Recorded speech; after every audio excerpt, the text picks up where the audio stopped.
Continuamos con nuestro curso sobre las moradas y vamos a pasar a esta segunda parte de la segunda morada, único capítulo. En el número 7, Teresa hablará de algo que es una tentación muy común entre las personas que se acercan a tener oración, y es querer experimentar gustos en la oración. Entonces nos recordamos quizá a una pregunta que nos hacíamos cuando hablábamos sobre el prólogo, que nos decía qué consideramos nosotros por mística.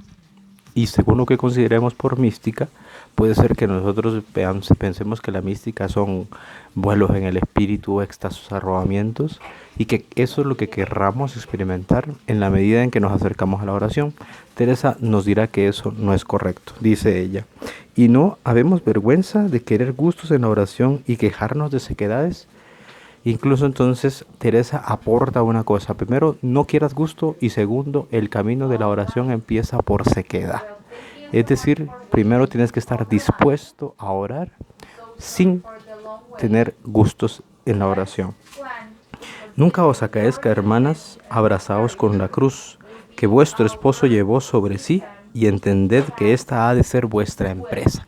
Teresa entonces pone de manifiesto que el esfuerzo por mantenerse en fidelidad a la relación con Jesús, ella le llamará cruz. Es decir, el esfuerzo que nosotros hagamos para poder vivir un momento de intimidad con Él, un momento de oración.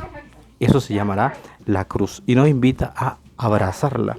Dice: toda la pretensión, en el número 8, de quien comienza oración ha de ser trabajar y no determinarse y disponerse con cuantas diligencias pueda a hacer su voluntad conformar con la de Dios. Este, hermanos, es un punto fundamental de todas las moradas: conformar nuestra voluntad con la de Dios, es decir, que nuestra voluntad sea una con la de Dios y la voluntad de Dios sea una con la de nosotros.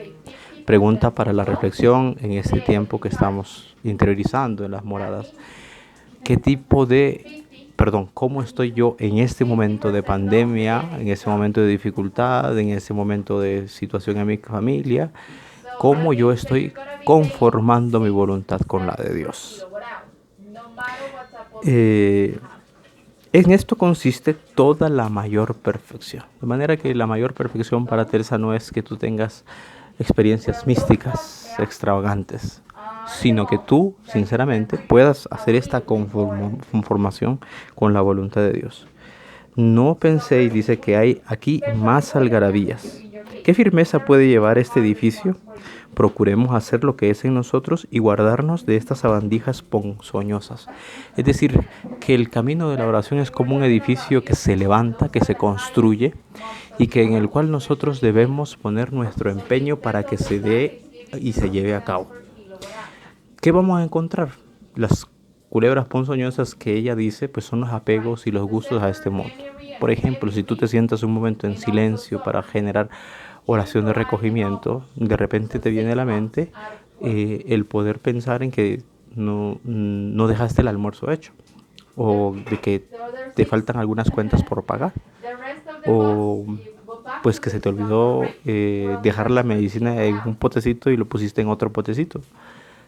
O sea, las cosas más tontas que son apegos a este mundo pueden ser impedimento para que gocemos de este camino espiritual. Y en ese camino espiritual van a haber altos y bajos, siempre va a haber un combate, va a haber una lucha siempre perenne. Por eso en el número 9 dirá Teresa: por eso no os desaniméis si alguna vez cayereis, para dejar de procurar ir adelante, que aún de esta caída sacará Dios bien. Es decir, que hasta en el momento de caer, es decir, puedo vivir un momento intenso de oración, puedo dejar de vivir la oración, puedo incluso hasta cometer un pecado, no detenernos, porque la oración es el único camino que nos puede sacar adelante. Otra pregunta para la reflexión personal podría ser: ¿qué situaciones de mi vida en este momento me están impidiendo ir adelante en el camino de la oración? ¿Qué situaciones me están impidiendo abandonarme completamente a Dios y saber que Él, en su misericordia, quiere tener este trato de amistad conmigo? Recordemos el capítulo 8 del libro de la vida, donde Teresa nos dice: para mí la oración no es más que un trato de amistad con Dios, es decir, estar a solas tratando con aquel que sabemos nos ama. Entonces, ¿qué cosas me están impidiendo hoy a mí poder seguir este camino de oración? Dice Teresa: ¿puede ser mayor mal que no hallemos en nuestra misma casa? ¿Qué esperanza podemos tener de hallar sosiego en otras cosas, pues en las propias no podemos sosegar? Paz, paz, hermanas mías, dijo el Señor, y amonestó a sus apóstoles tantas veces. Hermanos, muchas veces fuera de nuestra casa, que es nuestro corazón, en nuestro interior, encontramos tribulación, dificultad, sufrimiento y tal. Pero no debemos permitir que dentro de nosotros esas situaciones reinen. Es decir, que si dentro de nosotros habita el Rey, habita Dios, habita toda la plenitud, digamos, de la creación, que es Dios mismo, que nos ha escogido como un paraíso en donde Él puede deleitarse, no debemos perder la paz. Es decir, cuando alguien nos rechaza, podemos entrar en nuestro interior y ahí encontrar la paz. Cuando alguien nos desprecia, podemos entrar en nuestro interior y ahí encontrar la paz.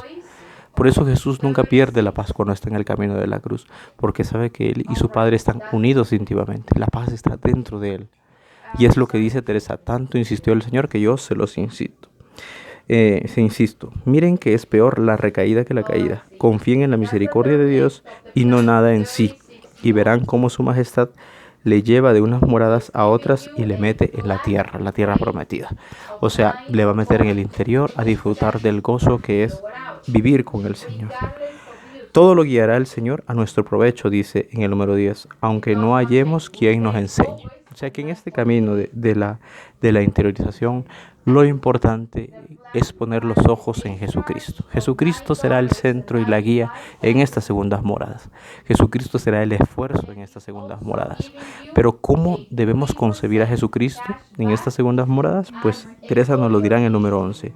Pues pensar que hemos de entrar en el cielo y no entrar en nosotros. O sea, ese es el proceso de interiorización. Cuando yo entro en mi corazón, entro en el cielo. No es mi corazón, es el cielo de Dios. Y conociéndonos y considerando nuestra miseria y lo que debemos a Dios y pidiéndole muchas veces misericordia, es desatino. Pues si nunca le miramos, número 1, ni consideramos lo que le debemos y la muerte que pasó por nosotros, no sé cómo le podemos conocer ni hacer obras en su servicio. Entonces, aquí nos da Teresa la clave para poder vivir con intensidad estas segundas moradas. Mirar al Señor, considerar la deuda que tenemos con Él, la muerte que pasó por nosotros, al mismo tiempo lo que le debemos, y si no le conocemos, no podemos hacer obras en su servicio. Es decir, si no conocemos el Evangelio de Jesucristo, hermanos, muchas oraciones podemos hacer, muchos servicios podemos prestar en la iglesia, que si no conocemos a Jesús en su palabra revelada, poco avanzaremos en el camino. Entonces, el mayor ejercicio en estas moradas es poder pensar en la persona de Jesucristo, en su sufrimiento, en su muerte, en su cruz, pero también todo lo que nos ha ganado mediante este sacrificio. Plega a su majestad nos dé a entender lo mucho que le costamos, dice. Hemos menester obrar para gozar su gloria, es decir, hacer el esfuerzo de la oración. Esto es, nos es necesario orar para no andar siempre en tentación.